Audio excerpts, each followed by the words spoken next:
there! Welcome to Lecture 16, Heat Transfer. Heat transfer describes how heat moves around from one place to another. It is useful to understand everything from how a stove works to cook food to how our climate works.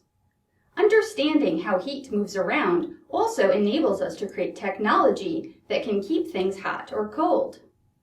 Each of the following concepts will be discussed in this video: conduction, convection, electromagnetic radiation, the greenhouse effect, engineering heat transfer, solar power, and Newton's law of cooling.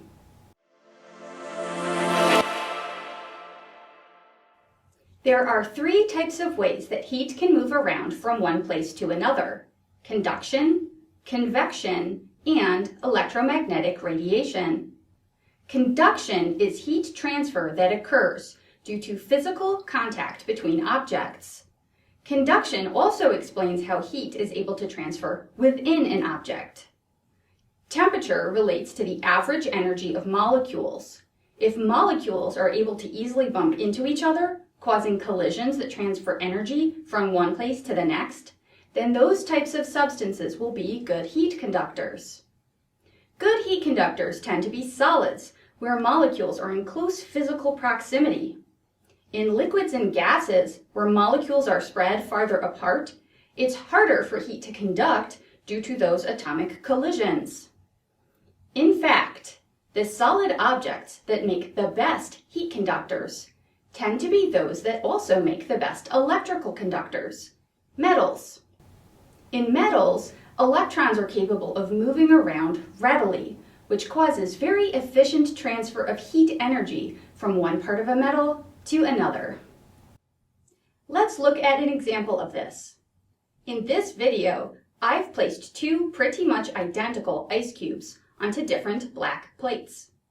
One of the plates is metal and the other one is plastic. Metal is a good heat conductor. Plastic is not a good heat conductor. What happens is that the metal is able to conduct heat from the surrounding air into the metal plate and thus into the ice cube very efficiently. That ice cube melts very rapidly. On the other hand, the plastic plate is a bad heat conductor, or a good heat insulator. That means that it keeps the heat in the atmosphere away from the ice cube, and that ice cube barely melts at all. Note that both ice cubes are surrounded on 5 sides by air. Air, being a gas, is a very bad heat conductor.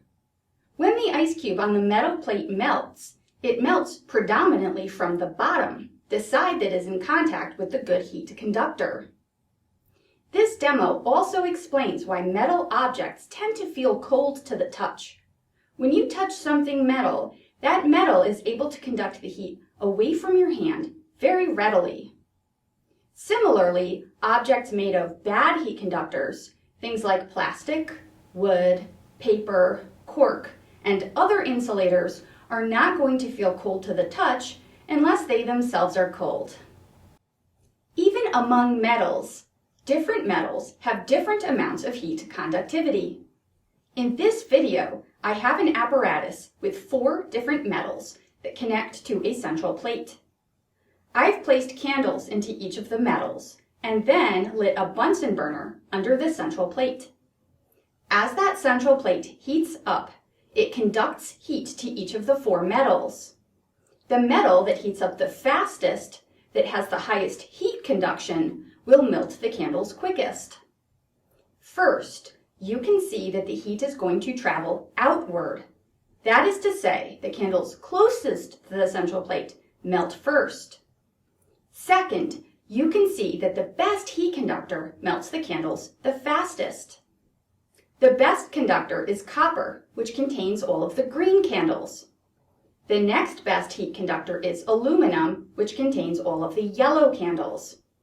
Then comes brass with the blue candles. Finally, the worst of the heat conductors of these 4 metals is iron, which has the red candles. Remember, heat conduction requires physical contact between materials or within a material. When you put food into a frying pan to cook it, that food will cook due to that physical contact, heat conduction. This is why frying pans are made out of metals, good heat conductors. The part of the frying pan we have to touch is frequently coated with plastic or is very long and far away from the center of the frying pan, keeping our hands safe from the heat of the stove. One last thing about heat conduction. Don't confuse heat conduction with specific heat capacity. While they seem similar, they are actually two completely different things. Heat conduction quantifies the ability of a material to move heat from one place to another. Specific heat capacity quantifies how much heat is required to change the temperature of a certain amount of material.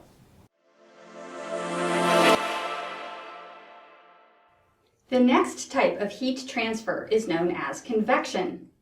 Convection is heat transfer that comes about due to the motion of molecules themselves. The types of materials that are good at convection are the types of materials where molecules can move around very freely, liquids and gases. If you've ever held your hands above a toaster while heating something up, you've experienced convection. Air in close proximity to the toaster coils heats up. As that air heats up, it becomes less dense than the surrounding air, causing it to rise. When you hold your hand above the toaster, you are experiencing that warm air rising up. In this demo, I have a large beaker filled with water that's a little bit colder than room temperature. I place inside of that beaker a smaller flask filled with hot dyed water. The dye is just there to help us visualize the motion of the molecules in that flask. What happens is that the hot water, being less dense than the surrounding cool water, is going to experience a buoyant force that causes it to rise up. You can see this from the dyed water moving upward in the beaker. Eventually, as the hot water moves upward, it exchanges heat energy with the cool water, causing the cool water to increase its temperature and the hot water to decrease its temperature. This process repeats until the entire mixture reaches thermal equilibrium. Convection occurs in our atmosphere all the time. On hot summer days, the ground is heated up by the sun, in a process that will be discussed in the next section of this video. The air directly above the ground heats up due to conduction, and then the convection process causes that heat to rise up into the atmosphere. This causes a lot of vertical motion in the air. This is why in the summertime we tend to see a lot of cumulus clouds, which have a lot of vertical heights to them. They occur when there is a lot of convection in the atmosphere. Atmospheric convection also causes turbulence in airplanes. Convection doesn't happen as much in the winter because the ground doesn't heat up as much when it's covered in snow. Winter days tend to cause stratus clouds, which are very flat, indicating that there isn't a lot of convection or vertical motion in the atmosphere. The third type of heat transfer is known as electromagnetic radiation. This is heat that is transferred from one place to another through light waves. Heat from the sun is capable of traveling nearly 150 million kilometers through the vacuum of space to our planet as light waves. When those light waves reach the surface of the Earth, the objects the light hits will heat up. The amount that objects heat up has to do with how much of the light they absorb. Black objects absorb all of the visible wavelengths of light, which is why they appear to be black. This absorption makes black objects heat up much more readily than objects of a different color. This may be something you experience if you have a dark-colored car. The sun's light is absorbed by the car, heating it up. This is very nice in cold weather, but can make it hard to cool the car down in hot weather. If you drive a white or silver car, very likely you have the opposite experience. Your car remains cooler in hot weather, but does not heat up as much from the sun's rays in the cold. To demonstrate this, I've placed temperature probes in otherwise identical cans. The only difference between the two cans is that one is silver and the other one has been painted black. I connected the temperature probes to Lager Pro and turned on a heat lamp. The heat lamp was placed so that it was equidistant from both cans. Right away, the black can starts recording higher temperatures, indicating that it heats up more readily from electromagnetic radiation due to its color. The silver can heats up, but not as quickly. If a black object heats up faster, what can we say about how quickly it cools down? I removed the heat lamp and recorded the temperature of both cans as they cooled off. The black can not only heats up faster, but also cools down faster as well. The sun is not the only object that emits electromagnetic radiation. In fact, when the cans cool down, they are actually re-emitting that electromagnetic radiation into the air and surrounding objects. Humans also absorb and emit electromagnetic radiation. The reason we don't see it is that the wavelengths of light we emit are in the infrared. Infrared light is not something that the human eye is able to see. If we use an infrared camera, we can collect infrared light that is emitted from different objects. This is an infrared photo of one of the COD physics classes from a few years ago. Notice that people, which are warm compared to the air, emit a good amount of infrared light, which is then collected by the camera. The students who wear glasses look like they have dark spots around their eyes. This is because glass does not allow infrared light to pass through it. It's not that the students have cold eyes, it's that the infrared radiation emitted by the students' eyes is blocked from reaching the camera. The hotter an object is, the higher the energy of the light that they will emit. Infrared has relatively low energy and is generally cool, as are humans.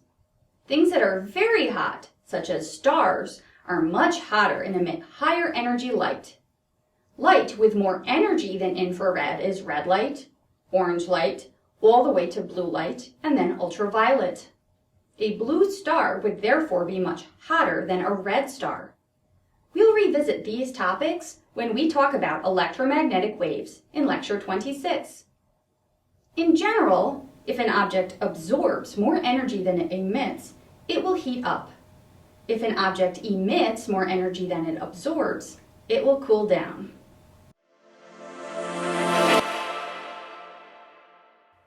The greenhouse effect describes what happens when an object absorbs more energy than it emits. A greenhouse can be very beneficial in the case of an actual greenhouse, which is used to keep plants from dying off in cold weather. In the case of our planet acting as a greenhouse, warming up the atmosphere and contributing to global climate change, the greenhouse effect is decidedly less positive. First, let's discuss what the greenhouse effect actually is. A greenhouse is generally a glass building filled with plants. Sunlight is able to enter into the greenhouse through the windows, and the heat from the light is absorbed from the plants. The plants will re-emit light. Because plants are relatively cool, they emit heat as infrared light. As we saw from that infrared photo, infrared cannot transmit through glass. Instead, it gets reflected off of the glass surfaces. This means that all of the heat from the plants is trapped inside the greenhouse, causing the greenhouse to stay warm, even if the outside is cold. In this demo, two otherwise identical transparent plastic bottles have been placed at equal distances from a heat lamp. One of the plastic bottles has been filled with carbon dioxide, a greenhouse gas. As the heat lamp shines on both of the bottles, the temperature recorded by the computer shows that the bottle filled with carbon dioxide warms up much faster.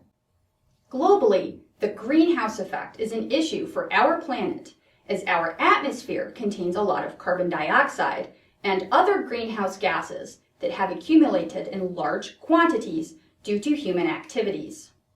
As our planet continues to warm up, this becomes a bigger and bigger problem. To a certain extent, The fact that our planet is capable of trapping heat makes it possible for our planet to sustain life. It's when this problem causes our atmosphere to heat up to dangerous levels that leads to catastrophic weather events. This is an area where technology and policy need to come together to create lasting change that will protect our planet and its inhabitants. Now that we know how heat is moved around from one place to another, how could we use that knowledge to engineer a container that can keep hot things hot or cold things cold? A thermos or other type of insulated beverage container is a great example of this. A thermos is made from a double-walled material. Inside the two walls is a vacuum. The inside of the thermos is silver in color. To keep things hot or cold, we put a lid on top. How do all of those features keep our hot things hot and our cold things cold? First, let's answer the question of, how does a thermos know if something is hot and should keep it hot, or if something is cold and should keep it cold? The answer is that those two concepts are identical. To keep something hot, we want to prevent heat from leaving the object. To keep something cold, we want to prevent heat from entering the object. Either way, we're eliminating or reducing all opportunities for heat transfer to occur. To eliminate or reduce heat conduction, the vacuum in the thermos walls prevents heat from entering or leaving through the walls of the container. Gas in general is a bad heat conductor, and vacuum is incapable of conducting heat, as there are no molecules to bump into to move heat around. A thermos lid is usually made out of a heat insulator, maybe plastic or cork.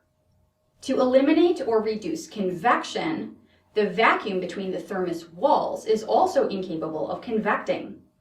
Because there are no molecules in a vacuum, they cannot distribute heat by moving around. By placing a lid on the thermos, we are eliminating convection in the vertical direction by trapping heat inside the thermos. Finally, the silver color of the thermos eliminates electromagnetic radiation. Any heat inside the thermos is going to reflect off of the walls and stay inside. Any heat outside of the thermos is going to reflect off of the walls and stay outside. In this demo, I have placed hot water at the starting temperature of 90 degrees Celsius into a double-walled calorimeter and a metal can, the same can used on the inside of the calorimeter, this one without a lid. The calorimeter acts the most like a thermos. There are two silver cups surrounded by air, not a good heat conductor, and a plastic and cork lid prevents convection. After placing the hot water into both containers, I recorded the temperature changes as they cooled down. Over a span of 10 minutes, the double-walled calorimeter held heat much better than the open metal can did. Much of the heat in the metal can was lost due to convection. Even placing a lid on a pot, pan, or your favorite coffee mug will help keep your food and beverages warmer for a longer time.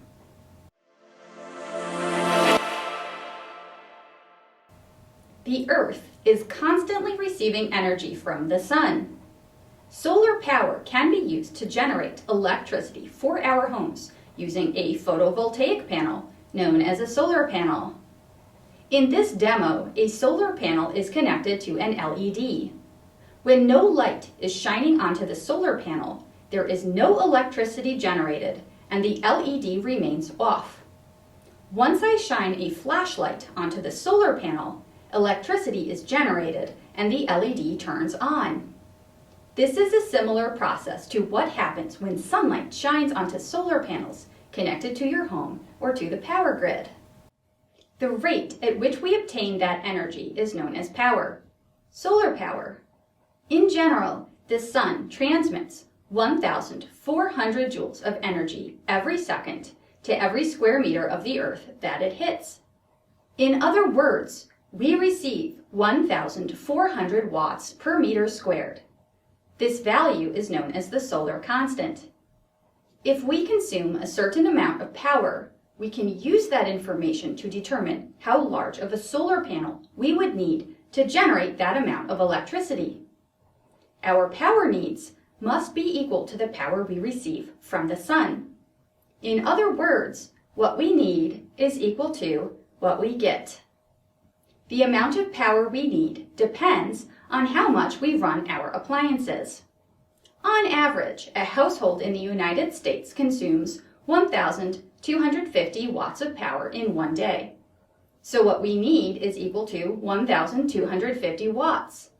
What we get is going to be equal to the solar constant, 1,400 watts per meter squared, times the area of the solar panels. Dividing both sides of the equation by 1,400 watts per meter squared, we can calculate the area of the solar panel to be 0.89 square meters. Sounds good, right? But solar panels aren't necessarily 100% efficient. A good solar panel is, at best, 15% efficient as of the time I recorded this lecture video. How does this change our equation? What we need is still 1,250 watts, but now what we get is the solar constant times the area times the efficiency. So 1,250 watts equals 1,400 watts per square meter times 0.15 times the area. When we multiply 1,400 watts per square meter times 0.15, we get 210 watts per square meter, which is how much power from the sun is converted into actual energy using our solar panels.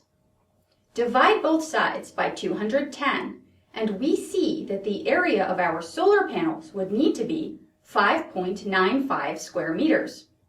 That's a big difference. Making solar panels more efficient is a big topic in engineering and physics research. More efficient solar panels will make renewable energy much more competitive than fossil fuels and much more convenient. Another factor we must consider if we do not live at the equator is that the amount of energy we receive from the sun is going to change throughout the seasons. This is because the sun does not necessarily hit all parts of the surface of the Earth at a direct 90-degree angle. The equator may receive that 90-degree light, which gives that nice solar constant of 1,400 watts per square meter. But any part of the Earth tilted away from the sun will not.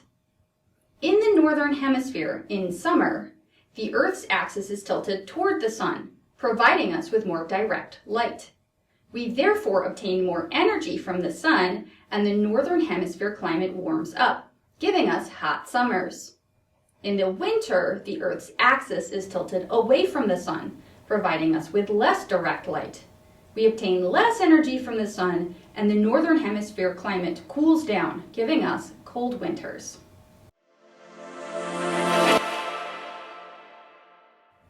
Newton's law of cooling defines the rate at which an object loses heat, or cools down.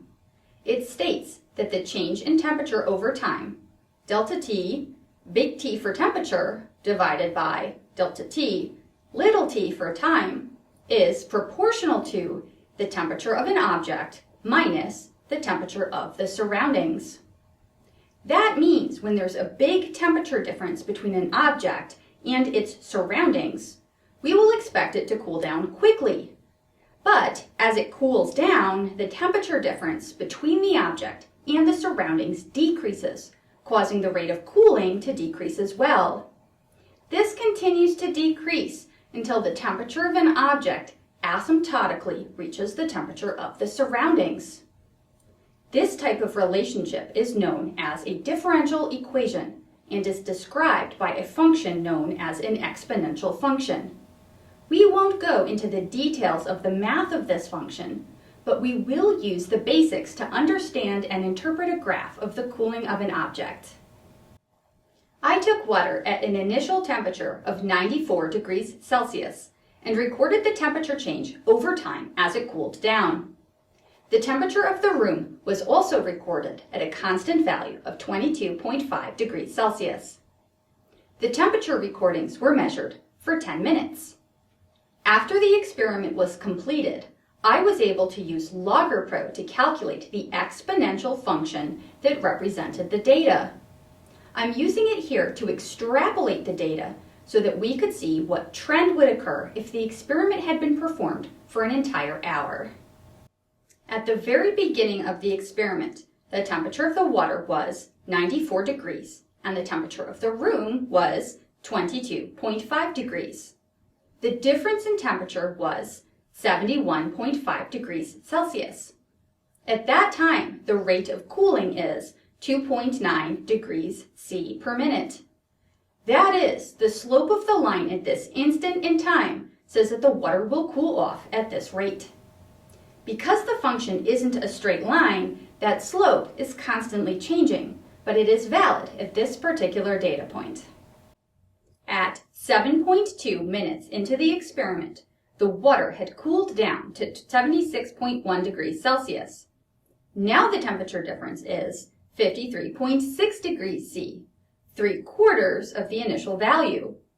What we should expect is that the slope of the line at this point will also be 3/4 of 2.9 degrees C per minute. And it is. It is 2.1 degrees C per minute. We can look at a few more points and see that this trend is satisfied for all of the data calculated in this experiment.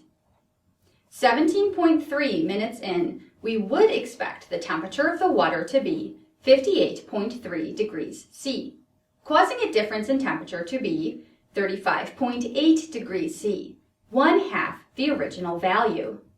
Now the slope of the line at this point is 1/2 the original value, cooling down at a rate of 1.4 degrees C per minute. Finally, 34.6 minutes into the experiment, the temperature of the water would be 40.4 degrees C, causing the temperature difference to be 17.9 degrees C, 1/4 of the initial value. The slope is now 1/4 the initial slope, which is now cooling down at a rate of 0.7 degrees C per minute. That slope continues to decrease over time. That is to say, as the water gets closer to room temperature, it cools down slower and slower until eventually it asymptotically reaches the temperature of the room and is in thermal equilibrium. Thanks for taking the time to learn about heat transfer. Until next time, stay well.